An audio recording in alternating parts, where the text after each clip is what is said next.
도려내는 것 같기도 하고 이렇게 우리 찬양을 위로 올려드리는 것 같기도 합니다. 예, 제가 안경을 안 끼고 있습니다. 돋보기를 안 가져와서 안경을 벗고, 그러니까 지금까지도 안경을 벗으면 앞에 있는 건 잘 보입니다. 은혜로울 때인 것 같습니다. 이제 가을 분위기가 조금 나는 것 같죠. 날씨가 많이 쌀쌀해졌습니다. 비가 계속 왔기 때문에 선선해졌죠. 이제 일교차가 더 심해질 텐데 변화하는 날씨에 건강관리 잘 하시고 이 자리에 오신 모든 분들 위해 그리스도의 은혜와 사랑이 충만하시기를 바라겠습니다. 코로나19로 올여름은 그렇게 신나게 보내지는 못했죠. 세상 전체가 우울한데 왠지 나만 즐겁게 놀겠다 하다 보면 사람들한테 눈치가 많이 보입니다. 식당에 앉아서 큰 소리로 웃어도 사람들이 요즘에는 많이 쳐다보는 것 같습니다. 눈치가 보인다는 거죠. 코로나 이전에는 모임과 만남이 중요했지만 이제 코로나 시대에 홀로 있는 시간이 많아지고 있습니다. 그런데 이렇게 홀로 있는 시간이 오히려 하나님과 더욱더 가까워지는 시간인데요. 성경에서 아브라함도 홀로 있다가 내가 내게 보여줄 땅으로 가라 하시는 하나님을 만났습니다. 모세도 홀로 있다가 불타는 떨기나무에 임재하신 하나님을 만났고, 엘리야도 홀로 호렙산 꼭대기에 올라가서 세미한 음성으로 다가오시는 하나님을 만났습니다. 예수께서도 세례를 받으신 이후에 광야로 홀로 가셨고, 사람들을 가르치시고 고치신 이후에 홀로 기도하러 산에 올라가셨습니다. 우리도 기도할 때 눈을 감습니다. 예배를 드릴 때 드리는 공중 기도도 있지만 홀로 기도하는 묵상의 기도 시간도 있습니다. 홀로 있는 시간이 많아지면 자기 자신의 삶과 영혼에 대해서 성찰하는 시간을 많이 갖게 되죠. 이렇게 홀로 있는 우리에게 가장 어울리는 철학 사조가 있는데요. 우리나라의 1970년대에 인기가 있었던 실존주의 철학입니다. 아마도 당시 학교를 다니셨던 분들은 키에르케고르나 하이데거, 사르트, 야스퍼스 이런 철학자들의 이름은 한두 번쯤은 들어보셨을 것이고, 또한 여기 계신 몇몇 분들은 이들에게 빠져서 그들의 글들도 읽어보신 분들도 있으실 겁니다. 실존한다 하는 것은 지금 여기 존재한다는 뜻입니다. 지금 존재하니 나중에는 존재하지 않는다는 뜻입니다. 왜냐하면 인간은 죽기 때문에 그렇습니다. 당연한 것 같은데 사실 이게 그렇게 간단하지 않습니다. 인간이 동물과 다른 점은 실존적인 동물이다. 이들은 이렇게 말하는데요. 동물들과 인간이 다른 점 중 하나는 인간은 자신이 죽는다는 것을 알고 그 죽음 앞에서 두려워하고 범민한다는 겁니다. 동물들도 자기 생명을 지키려고 하는 본능들은 다 있습니다. 사자가 쫓아오면 얼룩말은 죽을 힘을 다해서 도망하고, 호랑이가 쫓아오면 토끼는 목숨을 부지하기 위해서 구멍에 숨습니다. 그런데 동물들은 자기 자신의 죽음을 앞에 두고 범민하거나 고민하지 않습니다. 인간들은 남들과 같이 있을 때, 또한 일을 할 때, 놀고 있을 때 자기 자신의 죽음에 대해서 별로 범민하지 않죠. 그런데 홀로 있을 때 마침내 자기를 만나고 자기의 한계에 대해서 성찰하게 되는 겁니다. 그리고 한정된 자기 자신이 가져야 할 것이 무엇이고 버려야 할 것이 무엇인지 결단하게 되죠. 실존주의자들에게 있어서 기독교 신앙이란 내 죽음과 한계를 인정하고 이 한정된 내가 어떻게 살아야 할지 결단하는 것이 곧 신앙이라고 했습니다. 만일 내가 이 죽음을 심각하게 성찰한다면 내가 소유에 대해서 집착하겠습니까? 명예에 대해서 집착하겠습니까? 어차피 다 버리고 떠날 것이 아니겠습니까? 특별히 이제 여름이 지나 가을이 됐습니다. 코로나19로 인해서 사람을 만나는 시간이 뜸해졌습니다. 그리고 전염병으로 인해 우리 주변에 죽음의 소식이 전해오고 있습니다. 이러다 보니 우리는 과거 실존주의자들의 상황 속에 들어가 있는 것 같습니다. 스웨덴의 영화 감독인 잉그마르 베르히만은 대표적인 실존주의 영화 감독인데요. 목사의 아들이었던 그의 작품들은 대부분 기독교 신앙을 통해 삶과 죽음에 대해서 성찰하는 작품이 대부분입니다. 과거에 베르히만 감독의 제7회 봉인에 관해서도 한번 말씀을 나눈 적이 있는데요. 지난주 저는 그의 작품 영화 겨울빛을 다시 보게 됐습니다. 영화 겨울빛에서는 스웨덴의 작은 교회에서 아내와 사별한 토마스 목사의 번민에 관해서 이야기하고 있습니다. 아내가 죽으니 삶이 무의미해지고 또한 죽음 앞에 아무 의미 없는 인생 속에서 그 목사인 그 자신의 신앙적 확신도 잃어가고 있습니다. 이런 흔들리는 신앙 아래 소수의 기독교인들만 남아있는 텅 빈 예배당에서의 목회는 별로 기쁠 리가 없었죠. 그래서 그는 목회를 그만두고 아예 신앙도 그만두려고 고민하는 찰나에 하나님의 침묵에 대해서 깨닫게 되는데요. 이것은 그의 교회 관리 집사를 통해서 듣게 되는 말입니다. 이 부분 영화의 끝부분인데요. 잠깐 살펴보도록 하겠습니다. 잠깐 같이 보겠습니다.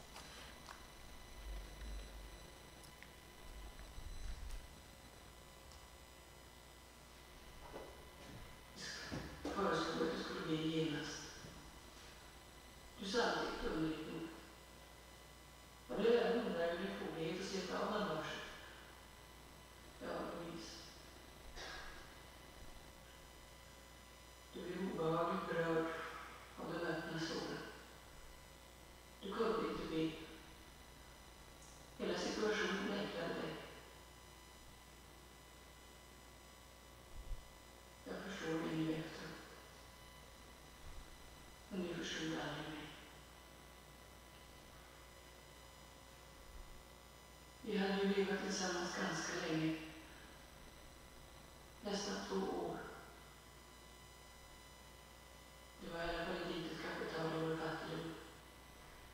Våra medförtygelse. Våra tafatta försök att komma förbi kärlekslösheten i vårt förhållande.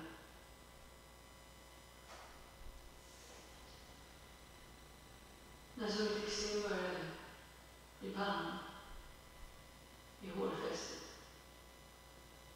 märkte ganska snart att det drog undan. Det tyckte jag var osmakligt. Fast det var fin och ville inte såra mig. Så flammade sjukdomen upp i händerna och på fötterna. Då upphörde vårt förhållande. Det blev en fruktansvärd chock. Jag hade fått ett orubbligt bevis på att vi inte älskade varandra. Det gick inte längre att smita och fuska och blunda.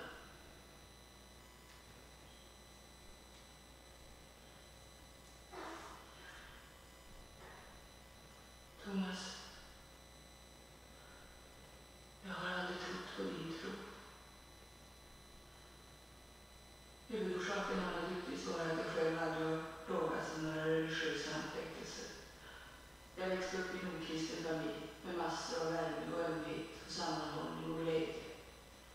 Gud och Kristus existerar inte, annat än som vaga begrepp.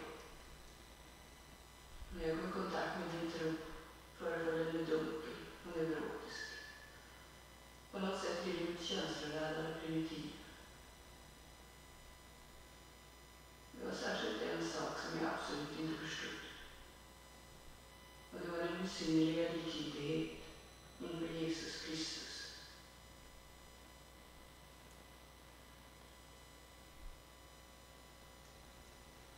Nu ska jag i alla fall berätta för dig om ett egendomligt fall av bönhörelse. Om du på humör kan du skratta åt det. Själv tror jag naturligtvis inte på något samband. Livet är trassligt nog ändå. Jag menar inte av övervärldsliga faktorer. Jo,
자, 지금 잠깐 멈춰 주시고요. 그 두 번째 거 잠깐만요. 죄송합니다. 그 두 번째 클립 두 번째 거에 37분이에요. 이 앞부분이에요.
Nu kan du få trygghet så att du vågade visa varandra andlighet. Nu kan du tro på en sanning. Och nu kan du tro.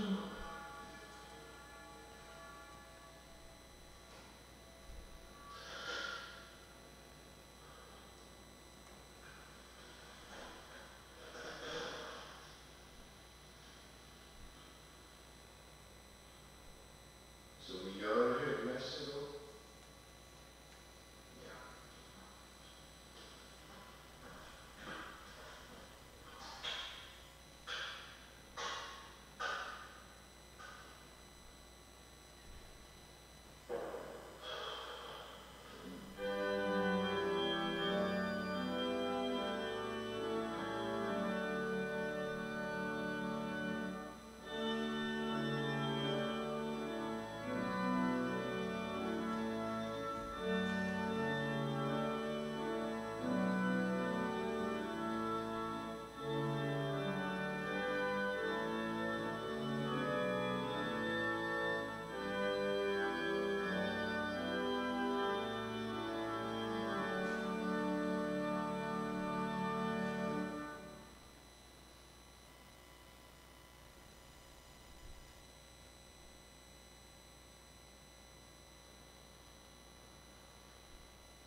Helig, helig, helig är Herren Gud allsmäktig.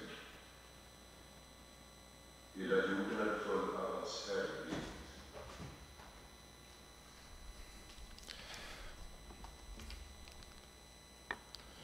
예, 죄송합니다. 이게 제가 틀어야 되는데 잠깐 이게 헷갈린 게 있을 거예요. 지금 엉뚱한 걸 들고 한참 동안 고생을 했습니다. 여기서 이제 사실 그 끝부분에 그 관리 집사랑 만나서 이야기를 해요. 관리 집사가 얘기를 하는데 목사님께서 성경책을 읽어보라 해서 읽어봤다. 그래서 자기가 성경책을 읽어보니까 예수 그리스도께서 그렇게 왜 나를 버리시나이까 십자가 위에서 그렇게 하신 이유를 자기는 몰랐다. 근데 보니까 육체적인 고통 때문인 줄 알았는데 자기가 볼 때는 그 육체적인 고통 때문에 그런 것이 아니다. 그러면서 예수께서 기도하고 계신데 하나님께서 응답하시지 않는 침묵 때문에 예수님께서 고통 당하셨던 거다. 이제 그 부분이 나오거든요. 사실 그 부분 틀어주려고 여기서 이렇게 기다렸던 건데 지금 그걸 보지 못한 것 같습니다. 그 이유는 지금 저 영화가 두 개로 이렇게 나눠져 있어요. 전반부하고 후반부하고. 근데 아마 틀어주면서 시간을 이렇게 썼는데 전반부하고 후반부를 좀 혼동하셨던 것 같아요. 그래서 이렇게 보는데 이 영화는 재미로 볼 수는 없습니다. 대단히 깊이 있는 신앙적인 이야기이기 때문에 대단히 또 철학적이고 그렇기 때문에 언제 한번 특별히 이제 글을 읽으시는 분들하고 같이 한번 보면 좋을 것 같고 또 특별히 여러분들과 한번 시간을 내서 같이 보는 시간이 있었으면 좋겠어요. 그래서 여기서 내용은 뭐냐면 토마스 목사는 아내의 죽음을 통해서 신앙이 흔들리고 좀 전에 여러분들이 길게 편지를 썼었던 그 좋아하는 여인도 토마스의 마음을 자기에게 돌려달라고 하나님께 기도하지만 그 응답이 없었습니다. 기도의 응답이 없을 때 내가 가는 길에 대한 확신이 사라지고 오로지 고민과 번민이 남게 되죠. 영화는 그에 대해서 이야기하고 있는 겁니다. 끝부분에 여러분이 잠깐 보셨겠습니다. 오르간을 치는 그 남성도 있는데, 그 남성도 과거 열심히 말씀을 듣던 사람이었지만 흔들리는 토마스 목사를 보고 자기 자신도 신앙과 멀어지게 되죠. 그래서 그는 직업적으로 교회에 나와서 오르간을 칠 뿐입니다. 그런데 교회에서 이 관리 집사가 중간에 나오는데, 이 무거운 영화의 분위기에서 오로지 유일하게 그 사람만 자유로운 사람이었습니다. 관리 집사는 불러도 대답 없는 하나님의 침묵이 예수께서 견디어야 할 최후의 시험이었다, 그렇게 이야기를 하죠. 그래서 토마스 목사는 고뇌하면서, 여러분이 잠깐 그 장면을 봤습니다, 일어나서 예배를 집전하러 갑니다. 이 모습을 보고 관리 집사는, 여러분 유심히 살펴보셨으면 알겠습니다, 옅은 미소를 입에다 싹 짓죠. 번민하면서도 강대상으로 가는 토마스 목사를 통해서 십자가 위에서 아버지여 어찌하여 나를 버리시나이까 이렇게 외치신 예수 그리스도의 아픔을 같이 보았기 때문에 그 미소를 짓는 것이었습니다. 그리고 여러분들도 봤습니다. 토마스 목사는 제단 위에 서서 거룩하고 거룩하신 만군의 주님이시여 온 세상이 주님의 영광이로세 이렇게 선언합니다. 하나님께서 침묵하고 있음에도 불구하고 우리가 이해할 수 없는 하나님의 영광이 온 세상에 가득하다 이렇게 선언한 것입니다. 하나님이 침묵한다고 해서 당신께서는 우리를 떠나신 것이 아니다, 이 말씀입니다. 이사야서 55장 8절에 하나님께서는 이사야를 통해서 이렇게 말씀하십니다. 내 생각이 너희의 생각과 다르며 내 길은 너희의 길과 다름이니라. 내 신앙이 흔들리는 이유는 하나님은 내 생각과 같아야 한다고 믿었기 때문에 그랬습니다. 하나님께서 내 길과 같이 걸어야 한다고 생각했기 때문에 이들의 신앙이 흔들리는 것이었습니다. 토마스 목사에게 있어서 하나님은 아내를 데리고 가지 말아야 했습니다. 우리에게 있어서 하나님께서는 내가 기도하는 모든 것에 다 응답해야 한다 이렇게 믿고 있습니다. 그런데 진짜 그렇습니까? 만일 그렇다면 하나님은 내 생각에 복종해야 하고 내 길에 복종해야 합니다. 그렇다면 내 생각과 내 길이 하나님보다 더 위에 있는 것 아니겠습니까? 신앙은 나를 버리고 하나님의 길로 가는 것이고 내 생각을 버리고 하나님의 생각이 나의 생각이 되는 것이라고 말씀을 통해서 듣고 입술로는 그렇게 고백하지만 사실 이게 그렇게 쉬운 일이 아닙니다. 이렇게 사는 그 길은 십자가의 길이기 때문입니다. 이 길을 가기 전에 주님께서도 겟세마네에서 번민하셨고 십자가 위에서 왜 나를 버리시나이까 이렇게 외치셨기 때문에 그렇습니다. 영화 거울빛에서 모든 사람들은 번민하고 때로는 타락한 이유는 나의 길을 떠나 하나님의 길로 걸어가는 것이 쉽지 않기 때문이다라고 말하고 있습니다. 영화의 끝에 토마스 목사는 주님의 영광이 온 세상에 가득 차 있다고 했습니다. 내 기도를 들어주셔야 하나님께 영광을 돌리는 것이 아니고 그리 아니하실지라도 하나님은 분명히 하나님이시고 그의 영광은 분명히 온 땅 위에 가득 차 있다고 말하고 있는 것 아닙니까? 오늘 우리가 읽은 욥기 23장 본문의 배경은 욥기 22장에 기록된 엘리바스의 말에 대한 응답입니다. 욥기 1장 3절에 의하면 욥의 소유물은 양이 7,000마리요 낙타가 3,000마리요 소가 500마리요 암나귀가 500마리이며 종도 많이 있었다고 하면서 이 사람은 동방 사람 중에 가장 훌륭한 자라고 말씀하고 있습니다. 그런데 욥기 1장 15절에서 19절까지에 의하면 스바 사람 곧 이디오피아 사람이 와서 종들을 죽였고 하늘에서 번개가 떨어져 양들과 종들이 죽었고 바빌론 사람들이 와서 낙타를 빼앗고 종들을 죽였으며 자식들이 집에서 잔치를 벌이는데 지붕이 무너져 그들 역시 몰살당했다고 했습니다. 그리고 욥기 2장 7절과 8절에 의하면 욥의 몸도 정수리에서 발끝까지 종기가 나서 욥이 질그릇으로 자기 몸을 긁었다고 했습니다. 자식과 재산을 다 잃고 자신도 거의 폐인이 되다시피 하니 그의 아내는 욥기 2장 9절에 하나님을 욕하고 죽으라고 말합니다. 이에 욥의 네 친구가 사방에서 그를 찾아오는데 처음에는 욕과 더불어 통곡하다가 후에 논쟁을 벌입니다. 그런데 그 논쟁의 중심은 신명기서에 기록된 복과 저주에 관한 말씀인데요.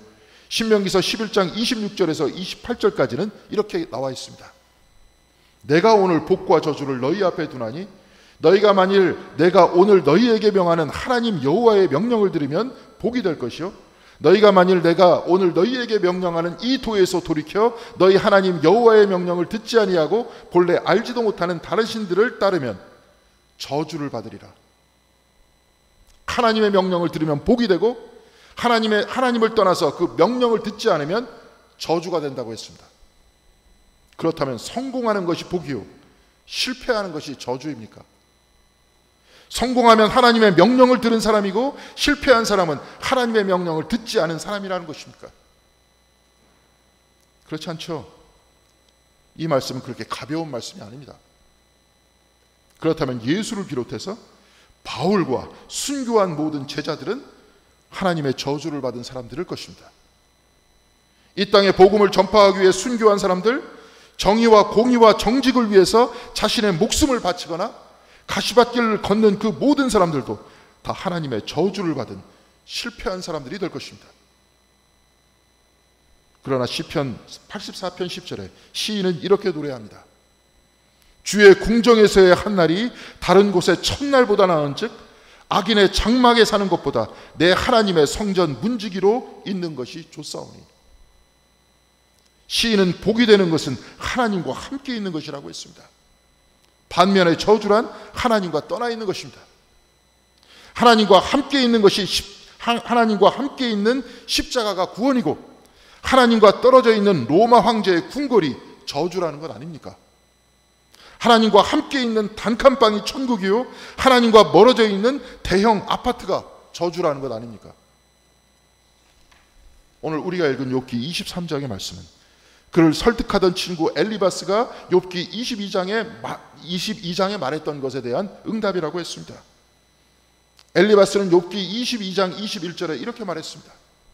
너는 하나님과 화목하고 평안하라. 그리하면 복이 내게 임하리라. 하나님과 화목하고 평안하라. 그리하면 복이 내게 임하리라. 여호와의 명령을 들으면 복이 되고 여호와의 명령을 듣지 아니하면 저주가 되리라. 그러니까 욥이 저주를 받아 괴로운 것은 하나님의 명령을 듣지 않았기 때문이니 이제 다시 하나님의 명령을 듣고 그와 화목하라는 것 아닙니까? 그런데 욥은 오늘 본문 23장 6절에 이렇게 대답합니다. 그의 권능을 가지시고 나와 더불어 다투시겠느냐? 아니로다. 도리어 나의 말을 들으리로다. 엘리바스는 욥이 하나님을 떠났고 그래서 하나님께 화를 입고 있다고 말하지만 욥은 내가 지금 하나님과 다투고 있는 것이 아니라고 말하고 있습니다. 그리고 8절과 9절에 욥은 이렇게 말합니다. 내가 앞으로 가도 그가 아니 계시고 뒤로 가도 보이지 아니하며 그가 왼쪽에서 일하시나 내가 만날 수 없고 그가 오른쪽으로 돌이키시나 배울 수 없구나. 욥은 하나님을 떠나 저주받는 것이 아니라 자식을 잃고 재산을 잃고 건강도 잃은 지금도 여전히 하나님을 찾고 있다고 말하고 있습니다. 그런데 하나님께서 보이지 않으니 나는 더 이상 하나님을 찾지 않겠다, 포기하겠다. 욥은 이렇게 말하고 있지 않습니다. 10절에 욥은 이렇게 말합니다. 그러나 내가 가는 길을 그가 아시나니 그가 나를 단련하신 후에는 내가 순금같이 되어 나오리라.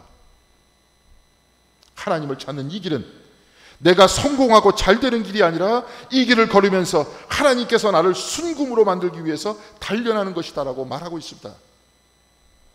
내가 순금으로 재련된다는 것은 내가 부자가 되고 내가 성공하는 것이 아니라 내 존재가 바뀔 것이라는 것 아니겠습니까? 어떤 존재로 바뀌는가 하면 하나님이 내 기도를 들어주고 하나님이 내 갈 길을 열어주는 것이 아니라 내가 하나님의 생각을 따라가고 이제 내가 하나님의 길로 가는 존재, 바로 이런 사람으로 변화된다는 것 아니겠습니까? 욥은 이 고난이 자신을 순금으로 재련시키는 하나님의 은혜라고 말하고 있습니다. 놀라운 일입니다. 본래 욥기는 바벨론으로 끌려간 이스라엘 백성들의 신앙 고백입니다. 이들은 신명기서를 읽으면서 하나님을 섬기면 복을 받고 하나님을 떠나면 저주를 받는다는 이 신앙을 가지고 살아왔습니다. 그러나 이 하나님의 백성들이 사는 나라가 하나님을 모르는 바벨론에게 침공당해서 백성들이 그날에 그들의 칼날에 죽고 예루살렘은 황무지로 바뀌어 버렸습니다. 그리고 귀족들은 바벨론으로 포로로 끌려갔고 백성들은 무너진 건물 안에서 생명만 부지하면서 살아갈 수밖에 없었습니다. 바로 이런 자신들의 모습이 자식과 재산을 다 잃고 온몸에 종기가 나서 질그릇으로 몸을 긁는 바로 그 욥의 모습이라는 겁니다.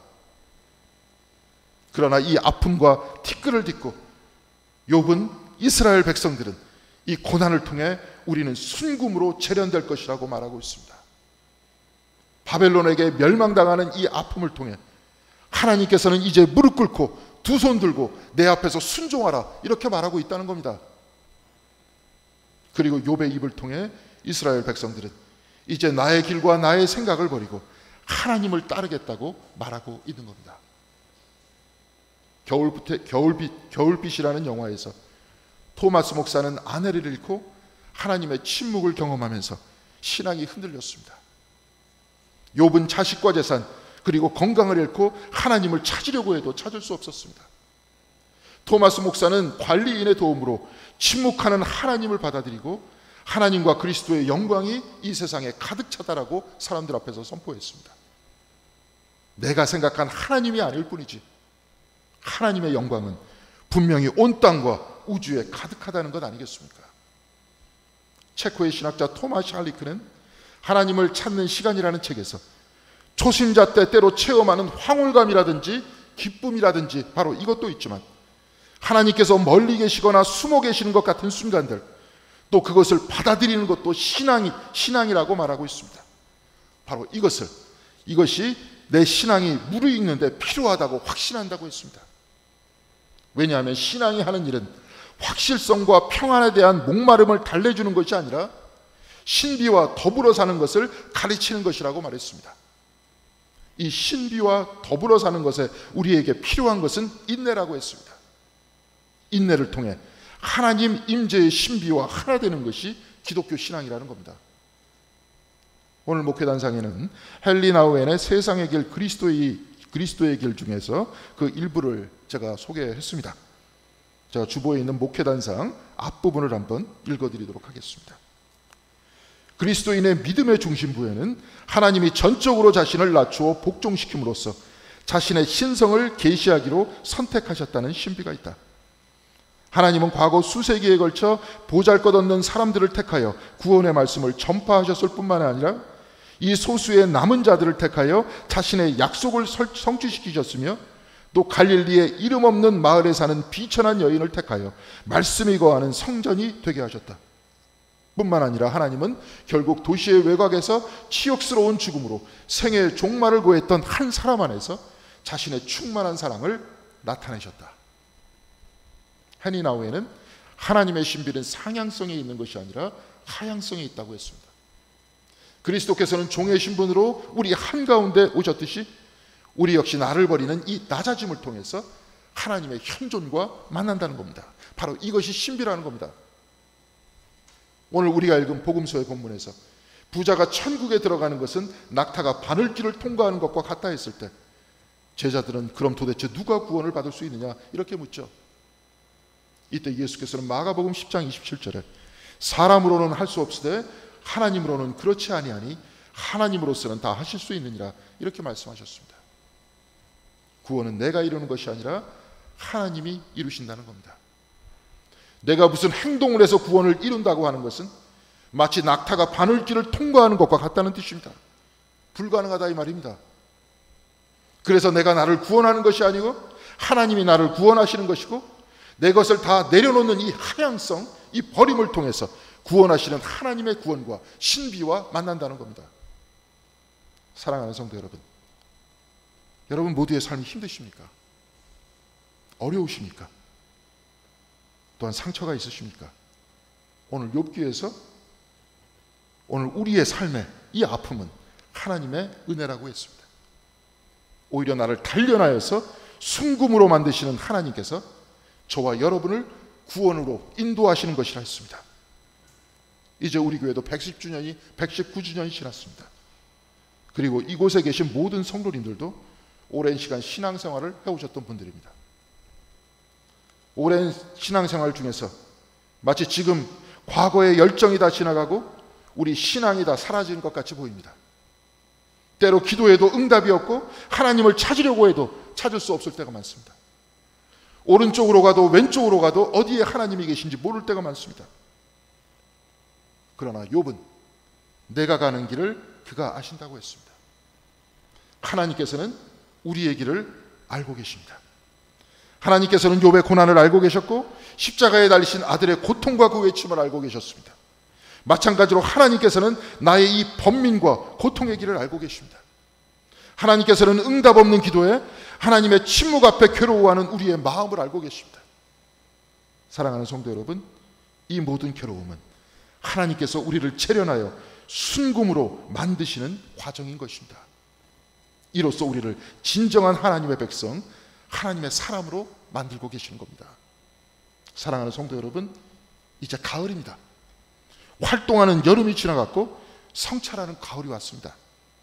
이 가을 온 세상에 가득한 주님의 영광을 받아들이시기 바랍니다. 나의 생각과 나의 길을 떠나 하나님의 생각과 하나님의 길을 받아들이시기 바랍니다. 이로써 욥과 같이 내가 가는 길을 그가 하시나니 그가 나를 단련하신 후에는 내가 순금같이 되어 나오리라고 하시면서 오늘 토마스 목사와 같이 주님의 영광이 온 땅에 가득하다고 고백하시는 신앙의 자리에 서시기를 바랍니다. 공동교회 성도님들 모두 하나님의 영광 안에서 하나님의 길을 걷는 한 분 한 분이 다 되시기를 주님의 이름으로 간절히 기원드리겠습니다. 기도하시겠습니다.